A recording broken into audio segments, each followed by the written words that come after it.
আসসালামু আলাইকুম প্রিয় দেশবাসী, আপনাদের সকলের প্রতি শ্রদ্ধা জানাই। তো একটা বিষয়ে আপনাদেরকে জানাতে চাই, সে বিষয়টা হচ্ছে যে দেখেন, দীর্ঘদিন যাবৎ এই গাবতলী গরুর হাটটি বিভিন্ন সময় ডাক দিয়েছিল যে সিটি কর্পোরেশন, তারা কিন্তু যে ডাকটা দিয়েছিল কি জন্য, উন্নয়নমূলক কাজ করবার জন্য। হাটের যাতে যারা ব্যবসায়ী আছে এবং যারা ক্রেতা আছে বা সাধারণ জনগণ সকলেই যাতে একটা পরিবেশ বান্ধব একটা হাট পায়। কিন্তু তারা হাট ডাক দেওয়ার পরে কখনোই তারা উন্নয়নের ছোঁয়া লাগায় নাই। তার চিত্রস্বরূপ তুলে ধরেছিলাম গাবতলী গরুহাটের যে মাঝখানের রাস্তাটু।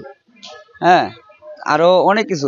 বিষয়টা হচ্ছে যে এখনো যে সিটি কর্পোরেশন দায়িত্বে আছেন যিনি, উনি বলেছেন যে সকলের সহযোগিতা যদি আমরা পাই, তো বিগত দিনে যেটা হয়েছে সেটার জন্য আমরা মন্তব্য জানাতে চাই না, কিন্তু আমরা যারা দায়িত্বে আছি আমরা যাতে জনগণের পাশে দাঁড়াইতে পারি, এটা সিটি কর্পোরেশন যিনি কর্তব্যরত আছেন উনি সহযোগিতা চেয়েছেন। আমরা সাধারণ জনগণ যদি তাদেরকে আমরা সহযোগিতা না করি, তারা কিন্তু জনসেবার কাজগুলো করতে পারবে না।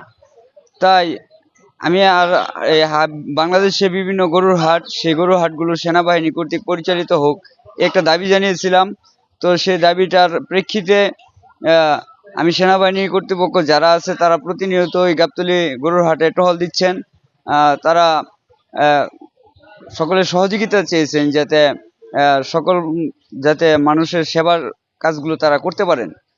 তো দেখা গেছে এবছর গাবতলী গরুর হাট যে কুরবানি গরুর হাট, অল্প কিছুদিন সময় আছে কুরবানি ঈদের।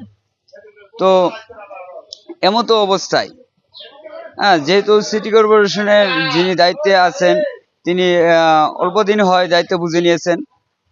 তো আগামী দিনগুলোতে যাতে সিটি কর্পোরেশন কর্তৃক যারা বিভিন্ন ডিস্ট্রিক্ট থেকে গরু নিয়ে আসেন, অনেক ব্যাপারীরা কিন্তু নিজস্ব অর্থায়নে তারা এই গরু বাঁধবার জন্য খুঁটি এবং সামানা নির্মাণ করে তারা গরু ক্রয় বিক্রয় করে থাকেন। কিন্তু সিটি কর্পোরেশন কর্তৃক যদি এই ব্যবস্থাটুকু করা হয় তাহলে অনেক উপকৃত হয়।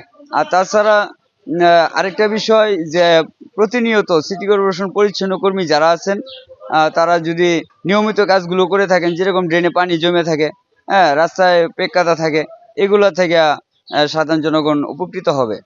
তো আরেকটা বিষয় হচ্ছে যে এবছর যেহেতু বিভিন্ন চ্যানেল সম্প্রচার করতেছে যে ক্রেতার সমাগম কম, যার কারণে যে আপনার গরুর হাট ডাক দেওয়ার পরে যে পরিমাণ অর্থ উপার্জিত হইতো সেটা এখন আর হচ্ছে না। আসলে সময় তো সংকীর্ণ, তো এর ভিতরে হয়ে যাবে যে ক্রেতার সমাগম বাড়বে এবং আশা করা যায় যে যে পরিমাণ গরু আসতেছে, হ্যাঁ, মোটামুটি ভালোই হবে এবছর। তো আমি সিটি কর্পোরেশনের কর্তৃপক্ষ যারা আছেন তারা যাতে সরকারের যে রাজস্বটা মানে হাসিলের মাধ্যমে পাওয়া হয়, সেই রাজস্বটা যাতে যথাযথভাবে যারা ক্রেতা আছে তারা যাতে সিটি কর্পোরেশনকে সহযোগিতা করার জন্য তারা যাতে দিতে পারে। হ্যাঁ, এই জন্য চেকার নিয়োগ দেওয়ার দরকার, অস্থায়ী চেকার নিয়োগ দেওয়ার দরকার। কারণ অস্থায়ী চেকারের মাধ্যমে এবং এই অস্থায়ী চেকারের নিয়োগের মাধ্যমে তারা কিন্তু অতি সহজেই যে হাসিলটা তারা দিতে পারবে। হ্যাঁ, তো আরেকটি কথা যে আপনারা অল্প সময় হয়েছে দায়িত্ব বুঝে নিয়েছে। হ্যাঁ, তো দোয়া করি যাতে আপনারা যাতে সুন্দর করে সিটি কর্পোরেশনের দায়িত্বগুলো পালন করতে পারেন। আমার জন্য আপনারা দোয়া করবেন। আরেকটা বিষয় হচ্ছে যে পশুর হাটে কিন্তু তেমন কোনো সরকারি পশু ডাক্তার টিম নাই। হ্যাঁ, যিনি দায়িত্বে আছেন, বর্তমান যিনি দায়িত্বে আছেন উনি দয়া করে একটা পশু ডাক্তার টিম হাটে পাঠানোর দরকার। আরও বিষয় হচ্ছে যে দেখেন, গাবতলী গরুর হাটে যে গরুদের গোসল করানো এবং খাবার পানি এগুলার কিন্তু সরকারিভাবে এখনো পর্যন্ত কোনো সেরকম ব্যবস্থাটুকু নেই। যাই হোক, যেভাবে এখন আছে মানুষ অত্যন্ত পরিবেশটাকে মানিয়ে নেওয়ার চেষ্টা করছে। তো বিগত দিনে যা হয়েছে তো হয়েছেই। হ্যাঁ, সামনের দিনগুলোতে যাতে সুন্দর ভালো সেবা দেওয়া যায়, সেই জন্য সিটি কর্পোরেশন যারা দায়িত্বে আছেন, সকলের প্রতি আমার দোয়া রইল।